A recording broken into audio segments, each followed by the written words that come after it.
Good morning dear student. आज है 7 नवंबर। 7 नवंबर से रिलेटेड जितने भी इंपॉर्टेंट करंट अफेयर्स हो सकते हैं वो हम इस वीडियो में डिस्कस करने वाले हैं और लास्ट में रिवीजन भी करेंगे। तो चलिए बिना टाइम वेस्ट करते हुए शुरू करते हैं हम अपना आज का टॉपिक 7 नवंबर करंट अफेयर्स। अगर आप पहली बार देख रहे हैं तो वीडियो को लास्ट तक जरूर देखिएगा। पहला क्वेश्चन है यहाँ पे, हाल ही में किस राज्य सरकार ने महिलाओं के लिए 35% नौकरी आरक्षण को मंजूरी दी है? तो अभी हाल ही में मध्य प्रदेश सरकार ने महिलाओं को 35% नौकरी में आरक्षण की मंजूरी दी है। बात हुई है मध्य प्रदेश की, तो मध्य प्रदेश के विषय में कुछ कॉमन इंफॉर्मेशन जान लेते हैं। मध्य प्रदेश की कैपिटल है भोपाल, यहाँ के चीफ मिनिस्टर हैं डॉक्टर मोहन यादव, गवर्नर है मंगू भाई सी पटेल। स्थापना हुई थी 1 नवंबर 1956 को। नेशनल पार्क की बात करें तो इसके इंपॉर्टेंट नेशनल पार्क हैं Kanha national park, Bandhavgarh national park, Pench national park, Satpura national park, Van Vihar national park और पन्ना नेशनल पार्क। चलते हैं सेकंड क्वेश्चन की तरफ। अपना सेकंड क्वेश्चन है, हाल ही में विशेष आर्थिक क्षेत्र की तर्ज पर विशेष शिक्षा क्षेत्र स्थापित करने की घोषणा किसने की है? तो अभी हाल ही में विशेष शिक्षा क्षेत्र स्थापित करने की घोषणा की है उत्तर प्रदेश ने। बात हुई है विशेष शिक्षा क्षेत्र की, इसको इंग्लिश में बोलते हैं special education zone, short form में SEZ भी कहा जाता है। तो उत्तर प्रदेश के 6 जिलों में विशेष शिक्षा क्षेत्र की स्थापना की जाएगी। वो जिले कौन कौन से हैं? लखनऊ, गोरखपुर, अयोध्या, आगरा, गौतम बुद्ध नगर और बुंदेलखंड। इसका टारगेट क्या है? 5 वर्ष में $1 ट्रिलियन तक पहुंचना इसका टारगेट है। चलते हैं थर्ड नंबर के क्वेश्चन की तरफ। थर्ड नंबर का क्वेश्चन है, NTPC ने किसके साथ मिलकर नवीकरणीय ऊर्जा को बढ़ावा देने के लिए संयुक्त उद्यम बनाया है? तो अभी NTPC ने ONGC के साथ मिलकर नवीकरणीय ऊर्जा को बढ़ावा देने के लिए संयुक्त उद्यम बनाया है। बात हुई है NTPC की, इसके विषय में भी जानना बहुत जरूरी है। NTPC की फुल फॉर्म है नेशनल थर्मल पावर कॉर्पोरेशन और स्थापना हुई थी 7 नवंबर 1975 को। हेडक्वार्टर है नई दिल्ली में और इसके CEO हैं गुरदीप सिंह। बात देखिए ONGC की भी हुई है, तो इसके विषय में भी जान लेते हैं। ONGC की फुल फॉर्म होती है oil and natural gas corporation और इसकी स्थापना होती है 14 अगस्त 1946 को। अब हम चलते हैं नेक्स्ट पेज की तरफ।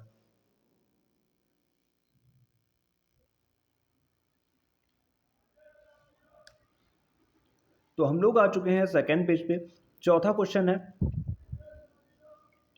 अक्टूबर 2024 के हेनले पासपोर्ट इंडेक्स 2024 में भारत को कौन सा स्थान मिला?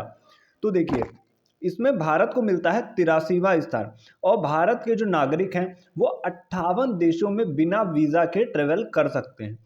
बात हुई है हेनले पासपोर्ट इंडेक्स की, तो देखिए ये साल में जो है 3 बार जारी किया जाता है और इसका उद्देश्य क्या है? किसी देश का पासपोर्ट कितना ज़्यादा मजबूत है ये दिखाना इसका उद्देश्य होता है। पहले नंबर पे सिंगापुर है और अंतिम स्थान पे है अफगानिस्तान और अपना भारत का स्थान है 83वां स्थान। ये आप लोग जरूर याद रखिएगा। चलते हैं फिफ्थ क्वेश्चन की तरफ। पांचवा क्वेश्चन क्या है, हाल ही में किसने ब्राजीलियन ग्रांड प्रिक्स जीती है?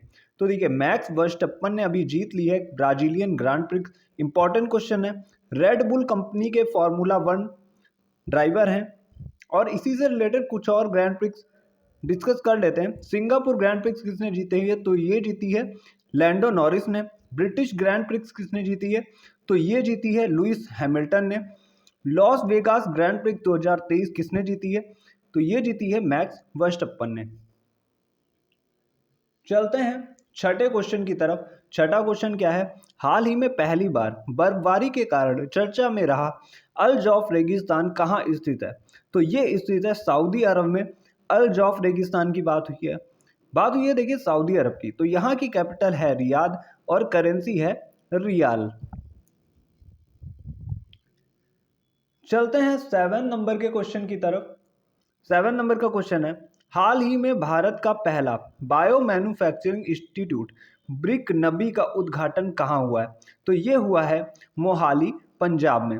नबी की फुल फॉर्म की बात करें तो ये है national agri food bio manufacturing institute और इसका उद्देश्य क्या है? रोग प्रतिरोधक फसल को उत्पन्न करना और खाद्य नवाचार को बढ़ावा देना। तो अब हम चलते हैं अपने नेक्स्ट पेज की तरफ। तो हम लोग आ चुके हैं नेक्स्ट पेज पे। 8वां क्वेश्चन है, हाल ही में किसने अपनी पुस्तक speaking with nature the origins of Indian environmentalism का विमोचन किया है? तो ये विमोचन किया है रामचंद्र गुहा जी ने, जो कि एक राइटर है। 9वें क्वेश्चन की बात कर लेते हैं, हाल ही में चर्चा में रहे उपचार NNC 2215 का संबंध किससे है? तो देखिए, ये जो NN2215 का संबंध है मधुमेह से। ये एक स्मार्ट इंसुलिन है। तो ये स्मार्ट इंसुलिन कैसे है? तो देखिए, इस इंसुलिन के दो भाग हैं, एक में होती है रिंग और एक में होता है ग्लूकोज। जब बॉडी में ब्लड शुगर बढ़ेगा तो इससे ग्लूकोसाइट बाहर आएगा और इंसुलिन ऑटोमेटिक एक्टिव हो जाएगा, और जब शुगर की मात्रा कंट्रोल हो जाएगी तब इंसुलिन जो है ऑटोमेटिक इनएक्टिव हो जाएगा। समझ रहे हैं ना आप? इंसुलिन का काम क्या होता है? बॉडी में शुगर लेवल को कंट्रोल करना। और इंसुलिन का स्रावण कहाँ से होता है?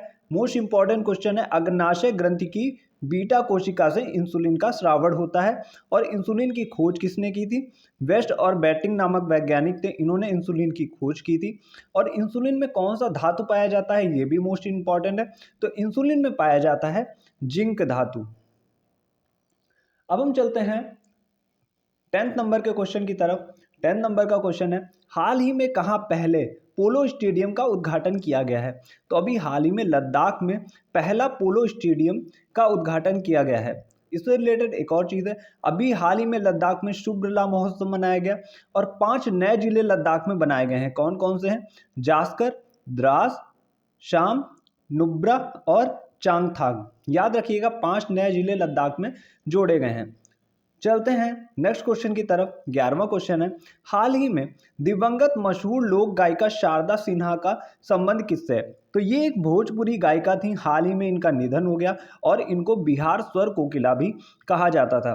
पद्मश्री पुरस्कार इनको दिया गया और 2018 में इनको पद्म भूषण भी मिला। मोस्ट इंपॉर्टेंट क्वेश्चन है, आ सकता है करंट में। चलते हैं नेक्स्ट क्वेश्चन की तरफ, जो कि है 12वां क्वेश्चन। 12वां क्वेश्चन क्या है, हाल ही में पेरिस मास्टर्स 2024 का खिताब किसने जीता? तो ये जीता है अलेक्जेंडर ज़्वेरेव ने। 13वें क्वेश्चन की बात करें तो 13वां क्वेश्चन है, हाल ही में पहली बार विश्व मुक्केबाजी महासंघ का सुपर मुक्केबाजी विश्व खिताब किसने जीता? तो ये जीता है मनदीप झांगड़ा जी ने। ब्रिटेन के कॉनर को इन्होंने हरा दिया।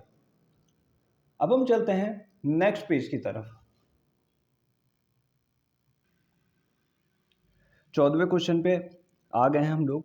हाल ही में चर्चा में रही पुस्तक स्पीकिंग विद नेचर का संबंध किससे है? ये अभी हम इसका डिस्कशन कर चुके थे। रामचंद्र गुहा जी की पुस्तक है और चेन्नई में इन्होंने इसकी लॉन्चिंग की है। अगला क्वेश्चन है, हाल ही में ऑनलाइन संपत्ति पंजीकरण और धोखाधड़ी पर अंकुश लगाने के लिए सुगम ऐप किसने लॉन्च किया? तो ये लॉन्च किया गया है छत्तीसगढ़ में। बात हुई सुगम ऐप की, याद रखिएगा सुगम ऐप कहाँ लॉन्च किया?